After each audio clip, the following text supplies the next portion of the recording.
మా రాష్ట్రము తెలంగాణ రాష్ట్రము ప్రజాపాలనలో 59,000 ప్రభుత్వ ఉద్యోగ నియామకాలు చేపట్టడం ద్వారా ఈ దేశానికే తెలంగాణ రాష్ట్రం ఒక మోడల్గా నిలబడ్డది. ఒక బాధ్యతను భావోద్వేగంతో మేము నిర్వహించినము. అన్ని పరీక్షలు పద్ధతి ప్రకారం నిర్వహించినాం. ఒకప్పుడు ఉద్యోగ నోటిఫికేషన్ల కోసం ధర్నాలు జరిగేటి, నిరసన తెలిపేది నోటిఫికేషన్లు ఇస్తారా అయ్యారని. నేను వచ్చిన తర్వాత మీద నోటిఫికేషన్లు ఇస్తే మీరు ధర్నాలు చేయమొదలెట్టారు. ఇన్ని నోటిఫికేషన్లు ఇస్తే ఎట్లా కొన్ని ఆపునరని అశోక్ నగర్ చౌరస్తలో ధర్నాలు జరిగినాయి. రేవంత్ రెడ్డి నువ్వు రా అడికి అన్నారు. ఉద్యోగ నోటిఫికేషన్లు ఇచ్చేది నేను, చదువుకోండి మీరు, పోటీ పరీక్షలు రాయండి అని మన పిల్లలకు విజ్ఞప్తి చేసిన. ఎక్కడ కూడా ఈ దేశంలో నోటిఫికేషన్లు ఇవ్వమని ఉద్యమాలు జరిగినాయి, నోటిఫికేషన్లు ఇవ్వమని ధర్నాలు జరిగినాయి. కానీ ఇంతగానం నోటిఫికేషన్లు ఇస్తే ఎట్లా కొన్ని ఆపుండ్రు అని ఎక్కడైనా ఈ దేశంలో ధర్నా జరిగిందా? మొదటిసారి తెలంగాణ రాష్ట్రంలో మీ ప్రభుత్వం వచ్చినాక నోటిఫికేషన్లు కొన్ని వాయిదా వేయండి అని ధర్నాలు జరిగినాయి. ఇది మా చిత్తశుద్ధికి నిదర్శనం. ఎందుకంటే ఏండ్ల తరబడి వాయిదాలు పడుతూ వస్తున్న నోటిఫికేషన్లు ఇవ్వడం ద్వారా ఆ పిల్లలకు ఉద్యోగం రావడమో రాకపోవడమో అర్థమైతే ఇంకొక పని కోసం వెళ్తారు. తల్లిదండ్రులకు కూడా వాడికి ఉద్యోగం వస్తే పెళ్లి చేద్దాం అనుకుంటారు. 22-23 ఏళ్ళకి హైదరాబాద్ వచ్చాడు, 33 ఏళ్ళు ఆయన ఉద్యోగం రాకపోతే ఎప్పుడు పెళ్లి చేయాలా? మా ఆడపిల్లలకు పెళ్ళి ఎట్లా ఉద్యోగం వస్తుంది కదా అని పెళ్లి చేస్తే వాళ్ళ పిల్లలే స్కూల్కి పోతురు.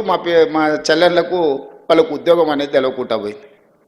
లేకపోతే పిల్లగానికి ఉద్యోగం వస్తుందని పిల్లనిస్తే వానికి ఉద్యోగం రాకపోతే అరే పిల్ల ఉద్యోగం వస్తుందని కట్నం ఇచ్చి పెళ్లి చేస్తే పిల్లగాడు ఉద్యోగం సంగతి తెలుస్తలేడంటే అత్తగారు వాళ్ళకి ఎంత. ఇవన్నీ ప్రాక్టికల్గా ఉన్న సమస్యలు. నేను చెప్పేటివి పాసింగ్ రిమార్క్ కింద నేను చెప్తున్నా, కానీ వాస్తవంగా మధ్యతరగతి కుటుంబాలలో ఉన్న ఒక దీర్ఘకాలికమైన సమస్య. కోచింగ్ సెంటర్లకు ఫీజులు కట్టాలి, పిల్లలు హైదరాబాద్లో చదువుకోవడానికి డబ్బులు ఇవ్వాలి, వాళ్ళు ఇక్కడెక్కడ ఉద్యోగం పోయేటట్టు ఉండదు, ఊర్లలో తల్లిదండ్రులకు వీళ్ళకి పంపించగలిగినంత ఆర్థిక స్తోమత ఉండదు. వాళ్ళు ఉపాధి హామీ కూలీకి పోయో లేకపోతే ఊర్లలో కూలీ నాలి పనిచేసి ఆ పైసలు ఎన్ని సంవత్సరాలు పంపించాలి, వాళ్ళ కోసం ఎన్ని సంవత్సరాలు ఎదురు చూడాలా?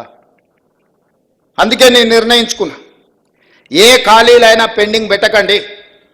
అందుకే గ్రూప్ 1 ఎన్ని రకాల కేసులు వేసినా సుప్రీంకోర్టు వరకు కొట్లాడి అన్ని కేసులను, తప్పుడు కేసులను అన్నిటిని కూడా బంగాళాఖాతం లేపించి ఇవాళ గ్రూప్ 1 ఫలితాలు ఇచ్చిన. ఉమ్మడి రాష్ట్రంలోనే స్వతంత్రం వచ్చినప్పటి నుంచి 563 గ్రూప్ 1 పోస్టులు ఎన్నడి ఇవ్వలే. ఇవాళ మన ప్రభుత్వం 30 రోజుల్లో 563 మంది గ్రూప్ 1 పోస్టులను మనం నియమించుకోబోతున్నాం. గ్రూప్ 2, గ్రూప్ 3 కూడా మనం ఫలితాలు ఇచ్చినాం. సర్టిఫికెట్స్ వెరిఫికేషన్ ఇవన్నీ జరుగుతున్నాయి. విత్ ఇన్ డేస్లో 2000 గ్రూప్ 1, గ్రూప్ 2, గ్రూప్ 3 కలిపితే దాదాపుగా 2000 పైచిలకు ఉద్యోగాలు నియామక పత్రాలు తెలంగాణ రాష్ట్రంలో ఇంకో 30-40 రోజుల్లో మనము నియమించుకోబోతున్నాం. ఉద్యోగాలు 2-2.5 వేలు ఉండొచ్చు, కానీ 10 లక్షల పైగా విద్యార్థులు కోచింగ్ సెంటర్లో చుట్టూతో తిరుగుతూ వాళ్ళు ఊరు నుంచి తల్లిదండ్రుల దగ్గరికి వెళ్ళి ఉద్యోగం వచ్చిందానో రాలేదానో చెప్పుకోలేని పరిస్థితుల్లో కొట్టుమిట్టాడుతుంటే ఈరోజు ఒక శాశ్వత పరిష్కారం చూపించే ప్రయత్నం చేస్తున్నాం. అన్నీ అడ్డుకోవాలనే ప్రయత్నమే. మేం చెయ్యలేదు కాబట్టి రేవంత్ రెడ్డిని చెయ్యనీయకూడదు.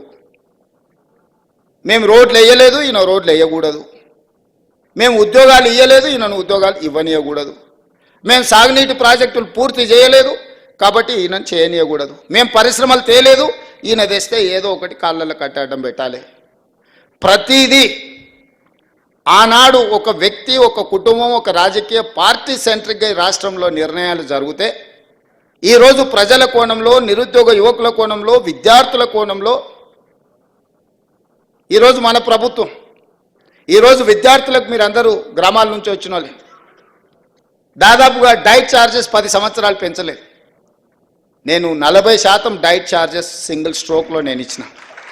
కాస్మెటిక్ ఛార్జెస్ హాస్టళ్ళల్లో ఆడపిల్లలు ఉంటారు, పేదోళ్ళ పిల్లలు ఇంటి దగ్గర తల్లిదండ్రులను అడగలేరు. చిన్న చిన్న సబ్బు కాడ నుంచి మొదలు పెడితే చిన్న చిన్న కాస్మెటిక్స్ని అడగలేరు. 200% 20 ఇయర్స్ నుంచి పెండింగ్ ఉంటే నేను 200% కాస్మెటిక్ ఛార్జెస్ పెంచి ఎవ్రీ మంత్ గ్రీన్ ఛానల్ వాళ్ళకి పేమెంట్లు ఇచ్చిన. ఈరోజు దాన్ని స్ట్రీమ్ లైన్ చేసిన. ఇంటిగ్రేటెడ్ రెసిడెన్షియల్ స్కూల్స్ మేము ఎస్సీ ఎస్టీ బీసీలకు రెసిడెన్షియల్ స్కూల్స్ ఓపెన్ చేసినామని ఏడున్నాయి అవి 2,000 మంది విద్యార్థులు ఉంటే 10 బాత్రూములు కూడా లేవు. ఒక్కొక్క బాత్రూమ్ దగ్గర 500 200 మంది పిల్లలు క్యూ కట్టే పరిస్థితి.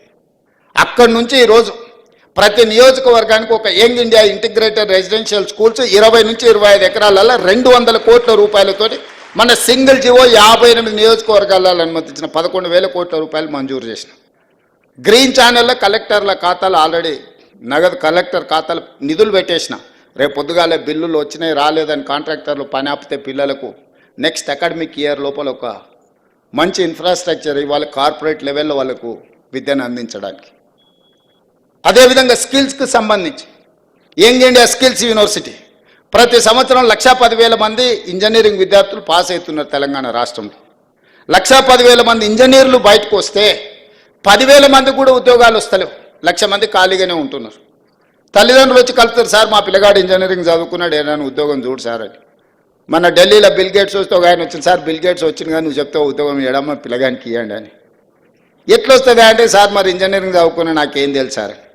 అందుకే తీసుకుంటున్న సర్టిఫికెట్కి మనకున్న నైపుణ్యానికి పొంతన లేదు. డిమాండ్ అండ్ సప్లైలో చాలా గ్యాప్ ఉంది.